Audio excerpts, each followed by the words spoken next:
మరొకసారి మట్టల ఆదివారం నాడు ఆచరించుటకు ప్రభు మనకిచ్చినటువంటి ఈ సమయము సహవాసాన్ని బట్టి వందనం చెల్లిస్తున్నాం.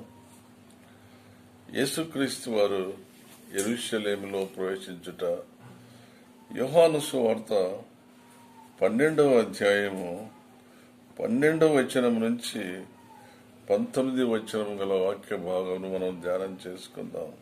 ఆ నూతన యెరూషలేములో ప్రవేశించాలంటే ఖర్జూర బట్టలు ఒకటి రక్షణ పాత్రమును చేతపుచ్చుకొనవలెను, రెండవది ఆయన ఎదుర్కొని ఆయనతో సహవాసం చేయవలెను, ప్రభువును క్రీస్తును మనం స్తుతించవలెను, నాలుగవది ఆయన సాత్వికుడును దీన మనస్సు గలవాడై గాడిద మీద ఎక్కొస్తున్నాడు, ఆ క్రీస్తుతో మనం ఎదుర్కొని ఆయనతో మనం కలిసి సహవాసం చేయవలెను, క్రీస్తు కొరకు మనం సాక్ష్యంగా జీవించవలెను, ఆరవది మన సొంత ప్రయత్నాల మీద సొంత బలం మీద మనం ఆధారపడక క్రీస్తు యొక్క చిత్తము నెరవేర్చి ప్రభు యొక్క చిత్తము నెరవేర్చవలెను, చివరిగా లోకమును ప్రేమించకూడదు, లోక ఆశలను ప్రేమించకూడదు.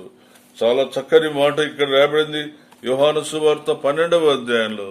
ఇదిగో లోకము ఆయన వెంట పోయినది.